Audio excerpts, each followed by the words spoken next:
Well, joining us on the set now is Ellyce Rothrock, and she is the editor of The Village Breeze, this wonderful magazine that's just been produced here in the last year or so. Thanks for joining us today. Well, hi, Paul. Thank you for having me. You Glad bet. to be here. Before we talk about the magazine, let's get a chance to find out a little bit about yourself. Tell us a little bit about your background.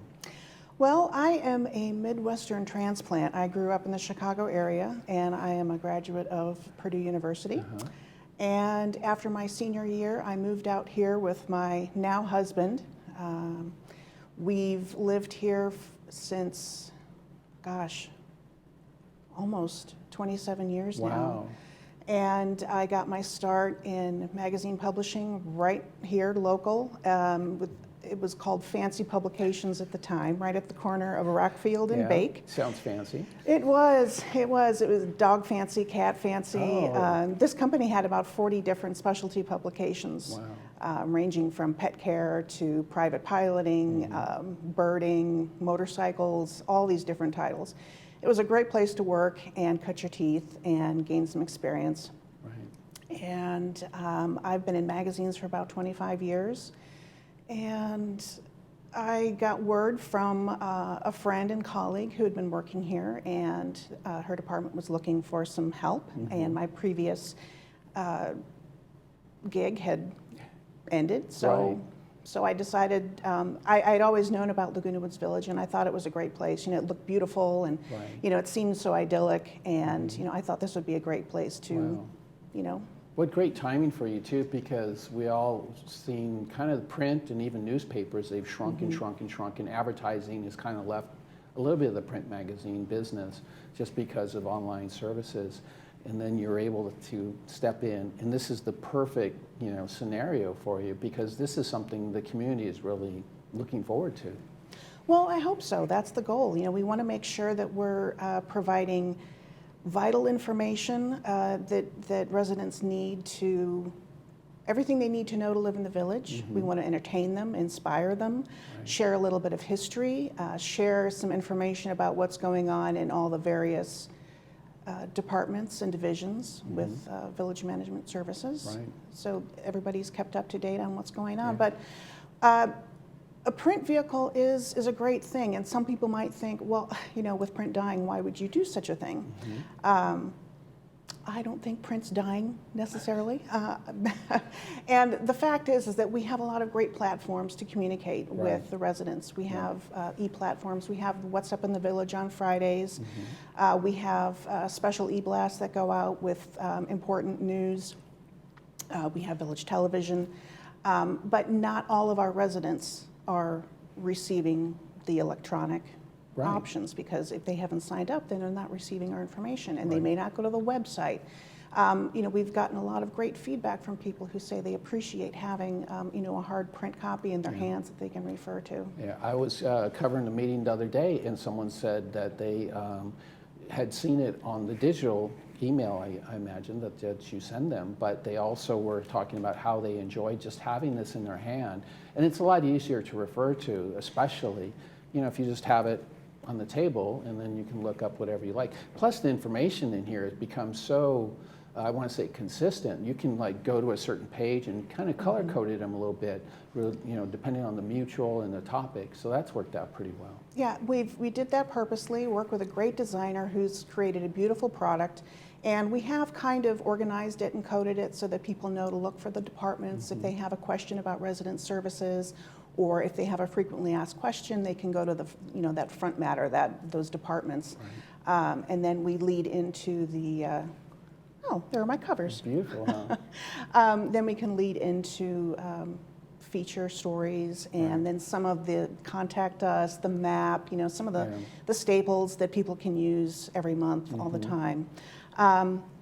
And with our covers, we decided that we wanted to use a strong, iconic image that represented the village. Of course, our inaugural issue has village greens there, and I promise all of these pictures were taken in the village. You mentioned Mark Rabinowitz earlier in the broadcast. He photographed our ibis here for the June-July issue.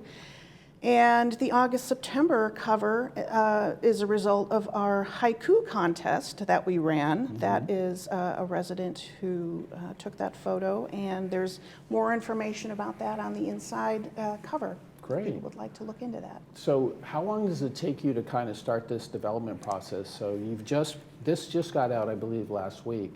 So Yes. are you already starting to work on the next issue? I already started working on the next issue before that dropped in the mail. Wow. Yes, yes. I'm always looking for article ideas, trying to look for information on the internet and various platforms that may be interesting to residents. Asking the various directors of the different departments, can please share some information with me that I can get out to the residents so we Right. can answer their questions. What I like about it, though, is that not only, like you said, there's a lot of information regarding the community and governance, which is really important here, and which obviously a lot of people are involved in, but you also have brought in that homey feel to it by bringing residents and telling their stories, like the Pacellas originally, or Brett Halsey is in this one. And for those of you that know Brett, he's a terrific gentleman, has lived here in our community for quite some time, an actor for many, many years, and I believe the great-grandson of Admiral Halsey. And there's a wonderful article in here about him.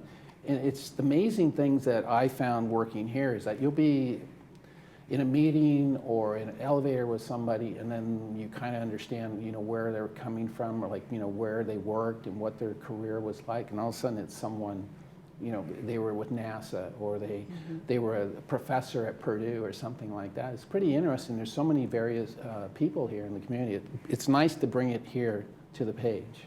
Yeah, we definitely want to add that element to the publication. I mean, everybody loves a great human interest story, and what better stories than here in the village with residents' neighbors.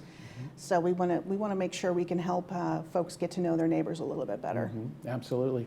Now, what else is in this magazine? I understand there's a map as well that seems to be pretty popular. Yes, in the centerfold, There you go. we have a map of the village, and we publish that every issue. So if you lose an issue, you can always wait for the next one to come out. Right. And help get you around and navigate through your community. Now, I know when we talked earlier, when we talked about the delivery process, this is delivered to every person's home, correct? Yes, we have a single sponsorship situation with Memorial Care, and they pay for all of our printing and our mailing costs. And we've chosen to go with an every door direct program. And unfortunately, we've had some challenges with the Postal Service in that, and we're in contact with them on a regular basis to try to rectify that situation. The Postal Service is experiencing some turmoil, and some of that may or may not be related, we don't know, but any resident who doesn't receive their copy is more than welcome to contact me, and I think at the end of this presentation, my email address is up there. Absolutely. I definitely want to know who is not getting that copy. Yeah, and that was the interesting comments I heard, that sometimes the mail carrier actually didn't want to deliver them because obviously this is a little bit heavier and it makes their delivery a little more difficult. And then we also have people that they might have just stopped, across the sidewalk from you, and now like, hey, wait a second, my neighbor got this, how come I didn't get it? And it's just going to take a couple of days sometimes. Yeah, and it depends on the postal carrier also. We've noticed a couple trends where, certain streets, various people didn't receive their copies. And, and I can relate to postal carriers who have a lot to deliver. I had a paper route when I was very young. That's right. I can't say that I dumped any of my papers, but I was tempted. Certainly I'm not implying that's going on here, but I know that the Postal Service has substitute carriers, and they may not be completely up to speed on the situation, and that's why we're in contact with the Postal Service so that we can try to fix that situation. And plus, we're trying to save a little bit of money too by going to bulk rate, right? So it kind of goes out in phases. That's right. So even though we are not paying for the mailing costs, it does save money to stagger the delivery. And we're also saving on in-house printing costs because, as you may remember, the Legacy Breeze that was produced, that was all double-sided paper. And there were so many copies that were being made, and it didn't have a very wide distribution. I mean, it was available, but not like this where it's being delivered to your door. And that's one of the other cost savings that people don't realize, is that a lot of this information was put on hundreds of flyers and papers, and the mailroom was Yes. printing yes. these out and delivering them to clubhouses and everywhere else, especially the recreation-sponsored events. Now we have all of it in one concise publication. It's saving the community quite a bit of money and staff time. That's exactly right. We produce, in our department, we produce a lot of information, and a lot of this information that winds up in the breeze has been online, or it has been in the e-blasts, but not, like I said, not everybody gets them, and everything there, it's a one-stop shop, basically. Right. A lot of great information in there. The recreation guide, hopefully, we can start putting everything back in there the way that we had it in our first couple of issues, sooner than later. But with the COVID situation, it's kind of hard to tell when we're going to be able to do that. Right. But, we have transportation in there. We have security, social services, what's up in the village, which is kind of like a catch-all news section up front. We have landscaping, maintenance, and construction. We even have the History Center in there on the back page. They've been very helpful scouring their files and their archives to help me share some content that's interesting in a historical. Great. Well, it sounds like you got your hands full.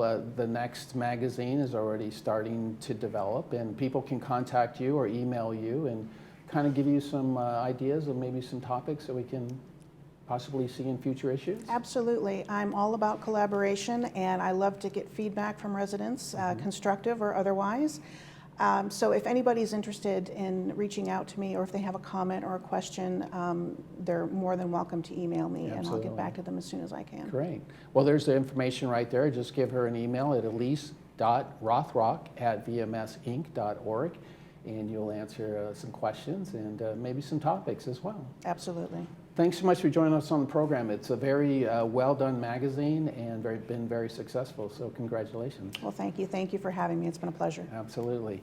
Hey, we'll be back with more Village Television and This Day right after this.